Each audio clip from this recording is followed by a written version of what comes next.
Bienvenidos y bienvenidas a La Guarida Humanista. Hoy hablaremos de las mujeres en el franquismo, concretamente de la sección femenina de la Falange.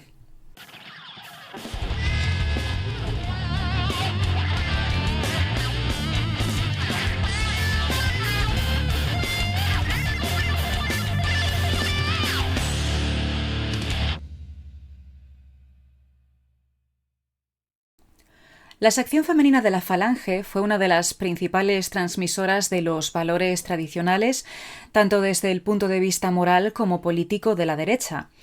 Su dirección fue llevada por la hermana del fundador del partido fascista de la Falange, José Antonio Primo de Rivera, es decir, la célebre Pilar Primo de Rivera, que fue nombrada la jefa y única líder de la organización por su propio hermano en el año 1934, un cargo que ella misma llegó a ocupar durante 43 años.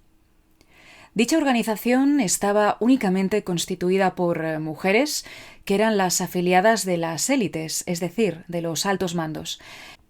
Y su principal misión era restaurar lo perdido en la Segunda República para el fascismo y lo ganado para las mujeres republicanas, comunistas, anarquistas en el ámbito social y legal, lo que supuso una vuelta a la familia tradicional patriarcal, a los roles sexuales y a la reclusión de las mujeres en la esfera doméstica,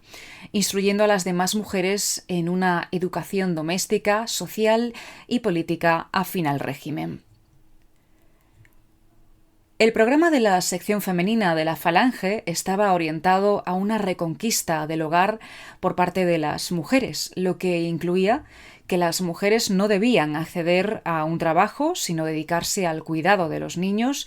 y para ello se siguieron las indicaciones del médico que mencionamos en el anterior podcast, Gregorio Marañón,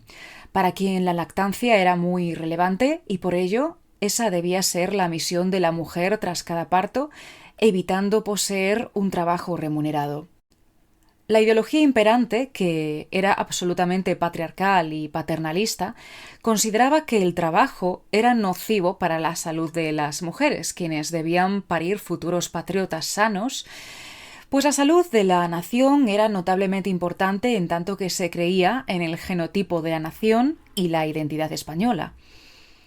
Tan urgente era la repoblación durante la posguerra que, a través del gobierno, las familias más numerosas recibían recompensas en metálico por su gran labor a la patria.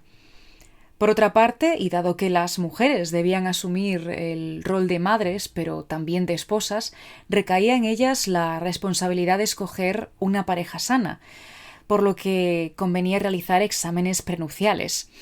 Además, la mujer embarazada tenía que someterse a sermones relativos a la perversidad del aborto, su ilegalidad, sus peligros y la necesidad de recibir un asesoramiento médico, que, por cierto, también era cubierto por las revistas femeninas escritas también por hombres, dedicadas a la lactancia, la maternidad y otras cuestiones relativas al parto y al cuidado de los niños. La revista Y, propia de la sección femenina, cobró bastante protagonismo a la hora de ejercer de difusora de las ideas de la organización, por lo que en ella se promovía la entrada al mercado laboral de las mujeres tan solo en caso de que esto fuese necesario, ofreciendo a las mujeres trabajos feminizados destinados al servicio y a los cuidados ajenos, como la enseñanza, la atención infantil, telefonistas, profesionales de medios de comunicación, esteticistas, camareras o secretarias de metro, pero poniendo siempre por delante la domesticidad a la que debían ser sometidas por razones biológicas. Por supuesto, también se ofrecían los propios cursos que organizaban los departamentos de la sección femenina. Pero los programas educativos que se llevaban a cabo tenían como objetivo que las no afiliadas fuesen obligadas a asistir a cursos de cocina, educación física y cuidado infantil, que, como es evidente, eran campos destinados a la esfera privada, pues el deporte, cuya profesionalización no les era permitida, estaba justificada únicamente en la salud de las mujeres como futuras madres, y por lo tanto la ropa exigida para cada deporte que practicasen no debía ser provocativa, en tanto que no se debía exhibir el cuerpo femenino. y deportes como el remo, el fútbol y la lucha no les estaban permitidos por pertenecer en principio al mundo masculino, y debido a que serían contrarios a la feminidad. Así pues, la natación, el balonmano y el baloncesto fueron las actividades deportivas en equipo escogidas por parte de la sección femenina. Huelga decir que muchas mujeres, especialmente las pertenecientes al mundo rural, podían librarse de las obligaciones de la sección femenina si alegaban que debían trabajar para la familia, pues para la sección femenina de la Falange esto implicaba el trabajo relativo a los cuidados y al ámbito doméstico en la esfera privada, y con ello se mostraban conformes. Dado que el ideal femenino ya se trató en el podcast anterior, no vamos a profundizar en ello en este, salvo para subrayar que la sección femenina fue la principal encargada en hacerlo renacer desde el Siglo de Oro, basándose en figuras históricas femeninas muy queridas desde el sector conservador. La sección femenina tuvo, además, que construir su ideología no solo en base a la política de la Falange, sino también a través de imágenes representativas y la ayuda de la Iglesia Católica. Pilar Primo de Rivera decidió santificar para ello a su hermano José Antonio Primo de Rivera, por lo que las afiliadas debían ser seguidoras de éste, haciendo de él una figura mítica, el siempre presente ausente. La propia Pilar se encargó de promover el legado josé-antoniano citando sus escritos y convirtiendo su celda de la prisión de Alicante en un santuario, y las afiliadas adornaron con objetos que enviaban la capilla construida en el lugar de su fusilamiento. Por parte de la Falange masculina fue considerado un héroe, pero esta idea caló más en la sección femenina, que, como ya hemos dicho, llegó a santificarle, cuyo culto fue comparado con la Pasión de Cristo. Por otra parte, los escenarios de las batallas que tuvieron lugar durante la Guerra Civil fueron santificados, e incluso el viaje hacia estos lugares se consideró una nueva forma de hacer turismo místico-religioso. La Iglesia, que no condenó el culto a José Antonio, se vio fortalecida con la ayuda de la sección femenina, y la sección femenina se valió del ideario católico para la formación que debían adquirir las mujeres, las cuales debían estar comprometidas al catolicismo, motivo por el que se alentó a las mujeres, y especialmente a sus afiliadas, a ser devotas y a seguir los modelos de conducta del Nuevo Testamento, ya que Pilar consideraba que de este modo estarían más predispuestas a su rol de esposa y madre, estimulando la fe en el calor del hogar, y de este modo la población española podría ser recristianizada.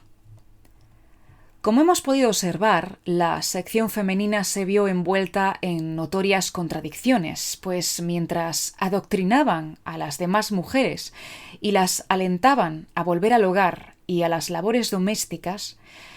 en el ámbito privado, ellas mismas formaban parte de una organización que se manifestaba abiertamente en la esfera pública. De tal forma que incluso poseyendo una ideología considerablemente conservadora, la propia Pilar fue consciente de las injusticias a las que las mujeres estaban sometidas y fue la causante de varios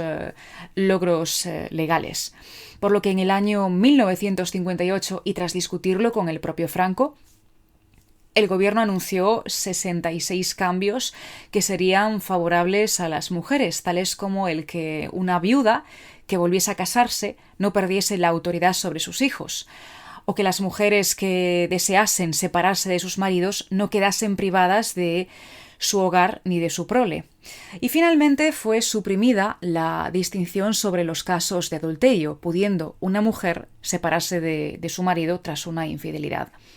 ya que hasta entonces, tanto legal como socialmente, solo se condenaba a las mujeres por adulterio, mientras que el hombre disponía de una total libertad sobre su vida sexual siempre y cuando ésta fuera heteronormativa, pues la poligamia simbólica no estaba mal vista. Los hombres podían tener amantes o contratar los servicios de una prostituta estando casados. De hecho, en este mismo año, una mujer fue asesinada a manos de su esposo y un grupo de juristas, de entre ellos varias falangistas destacables, solicitaron una reforma del Código Civil con la finalidad de que situaciones en las que la vida de una mujer o su integridad física estuviese en peligro tuvieran su fin y no se volviesen a repetir. Ante tales reivindicaciones, parece que la propia sección femenina y su líder, Pilar Primo de Rivera, se vieron influenciadas en algún momento por las reivindicaciones del movimiento feminista, pero nada más lejos de la realidad. Su justificación ante la solicitud de estas reformas y la vida de esta y las afiliadas en la esfera pública se basó en declarar a la sección